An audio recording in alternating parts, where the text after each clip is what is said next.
Pasiklausykime šventosios Evangelijos. Ramybė visiems. Ir tavo dvasiai. Skaitinys iš šventosios Evangelijos pagal Luką. Garbė tau, Viešpatie, garbė tau. Dėmėkimės. Ano metu Jėzus bylojo palyginimu. Sėjėjas išsirengė sėti javų.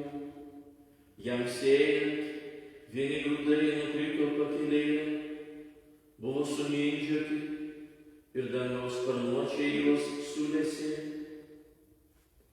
Kiti nukrito ant uolų ir jų daigai sudžiūvo, nes trūko drėgmės. Dar kiti nukrito tarp erškėčių ir tie kartu išaugę juos nusmelkė. Dar kiti nukrito į gerą žemę ir išaugę davė 100 derlių. Tai papasakojęs jis sušuko: kas turi ausis klausyti, teklauso. Jo mokiniai paklausė, ką reiškiąs tasai palyginimas. Jis atsakė: jums duota pažinti Dievo karalystės paslaptis, o kitiems jos skelbiamos palyginimais, kad regėdami nematytų ir girdėdami nesuprastų. Palyginimas štai ką reiškia. Sėkla yra Dievo žodis. Pakelėje kaip tie, kurie klausosi, paskui ateina velnias ir išrauna žodį iš jų širdies, kad jie netikėtų ir nebūtų išgelbėti. Ant uolų tie, kurie išgirdę žodį, su džiaugsmu jį priima, bet neturi šaknų. Kurį laiką jie tiki, o gundomi atkrinta. Kas krito tarp erškėčių, tai tie, kurie išgirdo, bet toli eidami liko nusmelkti rūpesčių, turtų ir gyvenimo malonumų ir neduoda vaisiaus. Nukritusi į gerą žemę sėklą tai tie, kurie klauso žodžių, išsaugo jį taurioje ir geroje širdyje ir duoda vaisių kantrumu. Garbė tau, Viešpatie, garbė tau. Vardan Tėvo ir Sūnaus ir Šventosios Dvasios. Atrodytų, tokį paprastą palyginimą papasakojo Jėzus tam, kad žmonės suprastų tas dangaus karalystės paslaptis.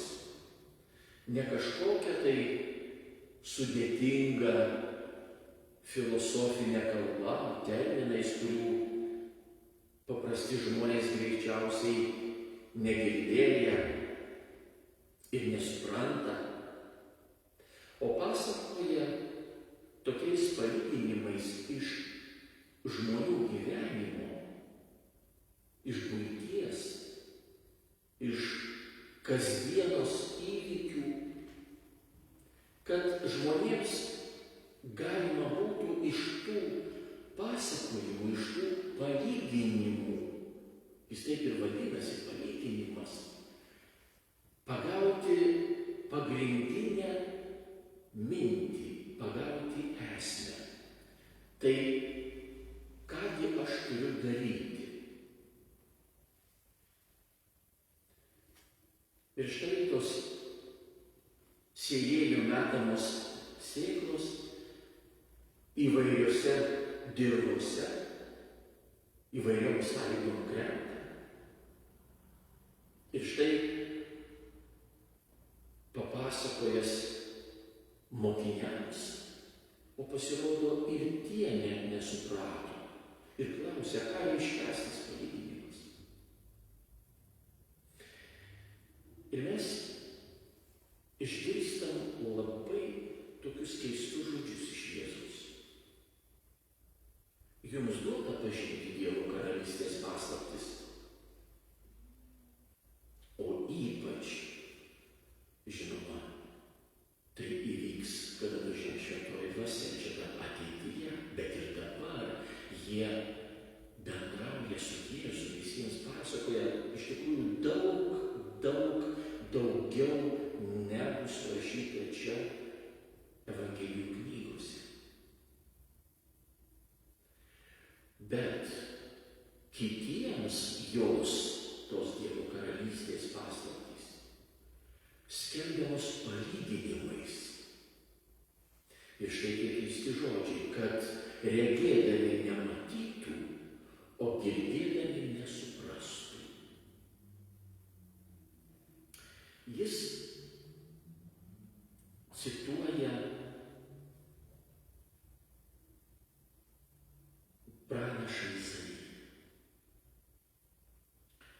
Ir kontekstas šitų žodžių reiškia, kad yra žmonių, kurie priima, išgirsta žodį, skelbiamą žodį, tai reiškia, kaip ta sėkla krenta į grobę, skirtingai.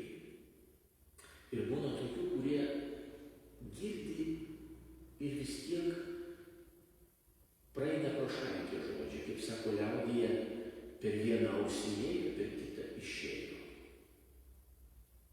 Atrodo ir girdi. Ir net ir klauso, matai, žmogus klauso. Bet pasirodo, paskui jisai sako, o ką čia man pasakojo? O kas čia buvo?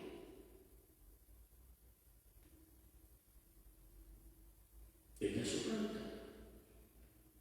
Ir štai, žinoma, tos skirtingos žemės, skirtingos sąlygos tai parodo.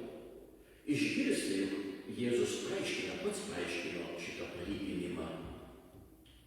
Tie, kurie tarp uolų sėkla, jeigu kristų į mūsų širdį, kurioje ten tos uolos.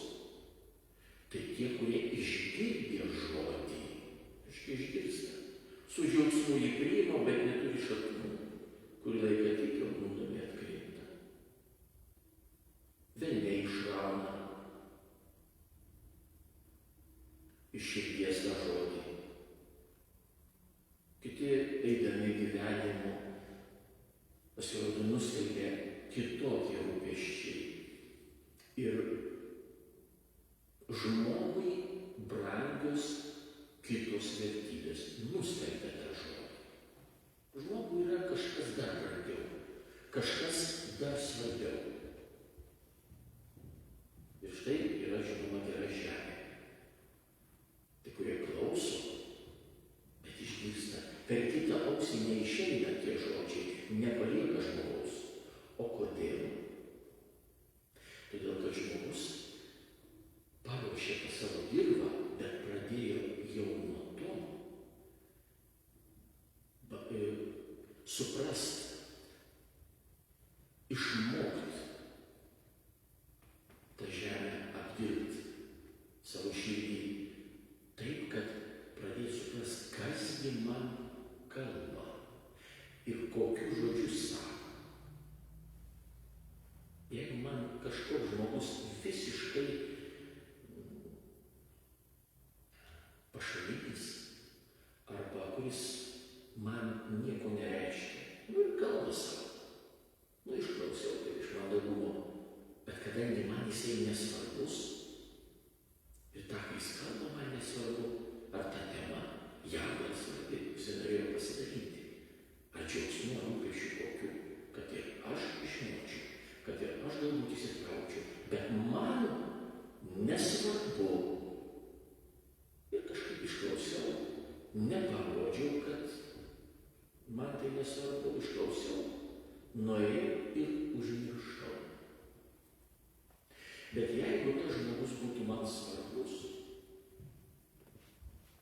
kartais būna tokių, kur sakom, einam paklausyti jo, ar paskaita kokia ar dar kas, tai apie ką jis kalbės, nesvarbu, ką jis bekalbėtų, taip įdomu yra, jis taip įdomiai pasakoja, jis tokių dalykų atranda, bet ką bekalbėtų,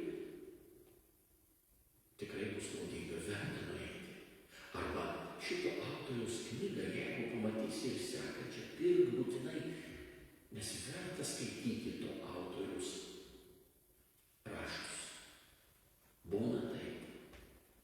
Tai štai, jeigu mes vertinam žmogų, ir tada ir jo žodžiai ištarti visai kitaip, atsiduoda kitokiu garsu, kitokiu aidu mūsų širdį ir neišeina per kitą ausį, o pasilieka. Ir mes net būna vadovaujamės tai žodžiais, mes būna ir cituojam to žodžius. Tai va tokiu būdu galim pasižiūrėti tada, o tai kokia pas mus širdį ta žemė ir kaip mes pasiruošę išklausyti Dievo žodį, tą sėklą, kurią sėjėjai sėja mumyse. Jeigu tas sėjėjas, jeigu tas, kas tą žodį mums duoda, mums adresuoja, mums nėra svarbus, tai jo žodžiai nesvarbus. Ir dulka tas žodis, šita knyga lentyna kažkur, kartais atsiverčia. Na taip, kai pavalom dulkes, nuo knygų atsiverčiam galbūt vieną kitą žodį. Bet kadangi mums tas kalbantysis iš šitos knygos nėra svarbus, ir nelabai svarbu, ką jis kalba, tada ir tas žodis mums nėra svarbus. Todėl juo ir nevadovaujamės. O jisgi duotas šita knyga, arba šitos knygos, dar savotiškai sakytume, yra tam, kad mes gyventume jomis. Iš ten semiamės to, kokiais mes turime būti, ko iš mūsų laukia Dievas. O jeigu niekada neatsiverčiam, reiškia ir tie žodžiai mums nesvarbus ir kalbantysis mums nėra svarbus. Ir mumise net kažkas nesusijungia, net ir smegenyse, galvoj, lyg ir krikščionis, lyg ir ateina į bažnyčią, lyg ir norim pabendrauti su Dievu, o vėl turim atsiminti labai svarbų tokį dalyką, kada mes meldžiamės, mes išsakom Dievui tai, kas mums svarbu, kas mus jaudina, kas mums skauda, pasakom. Ir kiek mes bekalbėtume, ar 5 minutės, ar 5 valandas, Dievas klauso. Tai čia mes jam išsakom.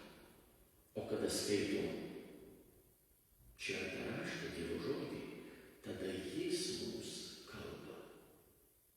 O čia toliau neretai būna, tu daug nekalbėk čia. Kitą kartą, kaip ir apaštalams kartais sakydavau, tu čia šneki kažką, tai mes kitą kartą tavęs paklausysim. Svarbu, kad aš jau kažką sakau. O ką tu sakai, tai man nėra svarbu. Mes to nepasakom, galbūt net neišdrįstame taip pasakyti, bet taip darom. Pasižiūrėti mūsų dieną, kaip jinai prasideda ir baigėsi, ir taip diena iš dienos, kiekviena diena išeina, kad mes taip darom, taip gyvenam, kad tu viešpatį mažiau šnekėk. Kai man reikės, aš pasakysiu, ką nors. Kada man reikės, tada aš tave pasikviesiu, ateik, o dabar išklausyk, nes turiu problemų, turiu rūpesčių, turiu džiaugsmų, arba dažniausiai, kada jau kviečiam, kada turim tikrai kažkokių nemalonumų, kada skauda, kada negera. O tu jau nešnekėk, o dabar aš pasakiau, toliau aš einu savais keliais, o tu jau ten neliesk manęs. O atsiversti tą knygą, šventą knygą, kažkaip nesinori.